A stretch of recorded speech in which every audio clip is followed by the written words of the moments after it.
Greetings, my name's Maz, and welcome to the Blackwater Cantina. Today, in our Command Starter series, we're going to talk about the Final Hunt, the Nyss Command Starter, one half of the Frozen and Forgotten box, and one of the newest HIPS plastic Command Starters that is going to be for the Fane of Nyrro and currently works for House Callus. So, the Final Hunt Command Starter can be fielded as a standalone force for the Fane of Nyrro. It can also be included in a House Callus army, although not as a warcaster herself. Lanissa in that format is a junior caster, thus you would need another box to go with it if you were looking to play it as a House Callus army. But it can be fielded solo as a Fane of Nyrro. We don't know too much about them at the moment, other than they are Eldritch vampires. Currently these are the only models available for the Fane of Nyrro, so at the moment the wider playstyle is unknown. But we have seen some spoilers, and we know that they are vampire Eldritch Elves, and they're going to be riding giant bat creatures. So, seems like this is a worthwhile investment for pretty much anyone at this point. So, I'm definitely in. So, who are the Nyss? Who are the Final Hunt? Well, they are the last of the elves that call themselves the Nyss.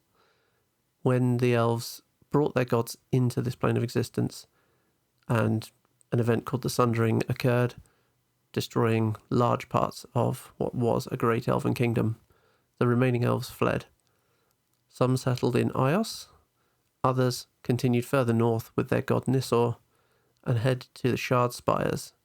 There they settled in the bleak landscapes and the cold mountains and called themselves the Nyss. Here, unfortunately, their luck didn't get much better. Where they settled down, there was the corrupting influence of a dragon known as Everblight. His dragon radiance or blight took hold of them. Most of them fell under his sway and then became part of what was known as the Legion of Everblight. During an event known as the Claiming, more recent history, Everblight's legion was almost completely destroyed. Unfortunately, this includes the Nyss as well. They've all but been completely wiped out. At this point, we are post-Claiming. We find the last of the Nyss warriors following Lanissa and the warriors of the Final Hunt facing the complete annihilation of her people. And what she's planning to do is take them down fighting, eradicating the last of the Everblight's dragon spawn on the world, and trying to basically make a name for themselves so that everyone remembers the Nyss. So, what's in the box? You get 7 models in total. They are plastic multi-part kits, similar to many other hobby brands. You got that similar style of plastic. They're not 3D printed, so those are all normal plastic glue assembly models. So, first up we have Lanissa Rissel. She is a warlock, or the leader model of the box. She leads the last of the elves as they seek out the foe that devastated their population and brought them close to extinction. She gives all her cohort models the ability Chiller, making enemies easier to hit when they're nearby, and then has a soothing call to reduce their level of fury and anger, helping her keep control of her war beasts much easier. So she is good for running a larger number of war beasts. Hopefully we'll get some more coming soon. She has spells allowing to increase the armor of her forces, with Heart of Ice, and Hunter's Mark, allowing her to have her war beasts reach enemies from further away, plus anti-shooting tech in the form of Snow Squall, and Winter's Wrath with a large AoE spell, destroying her opponents. Next up is the 2 war beasts from the box, Benki and Sasha. These are fast, hard-hitting beasts that work well together. They pounce on the opposition and they use the drag below and dig in abilities, and should either beast kill an opponent, they can move and take cover, getting them out of the line of sight and making them harder to fight back against for your opponent. Should they be targeted in melee, they have razor spines that cause damage to any opponent who hits them, and then being war beasts, each of them has a spell of its own known as an Animus. Benki can cast Winter Coat, allowing him to freeze enemies nearby. Sasha can wreath themselves in snow and gain concealment for the round. Xylena Rayfel is the solo in the box. She's both powerful melee and ranged combatant. She is a weapon master on both the bow and melee, so she gets additional dice on damage in both. And then she has the ability to shoot twice at long range with the Arcing Fire and Hunter rules, meaning that she's very hard to escape. Leave your opponent nowhere to hide. She also has Prowl, so if she is in cover or concealment, she gets Stealth, making her much harder to target at ranged by your enemy's ranged abilities. When she's tracking her prey, she'll gain bonuses to hit and damage, and then if she fells someone in combat in melee, she gets an additional attack there as well. So either way, she has the ability to attack twice a turn, whether both in melee and at range. Then the last 3 models in the box are the Last Watch. These are a group of stoic hunters resigned to their fate as the last of the race. The unit is largely a defensive component of the force. So they have a high defense, so they're very difficult to hit, and solid armor.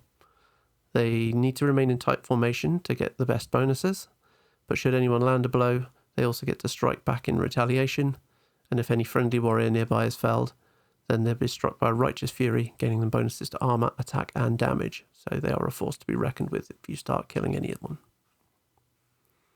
So, what synergies do we have in here? Well, many of the force have synergies based around resistance to cold, cold damage, and the stationary condition. So almost all of the models here are resistant to cold. Several of the abilities give penalties to anyone who is not resistant to cold.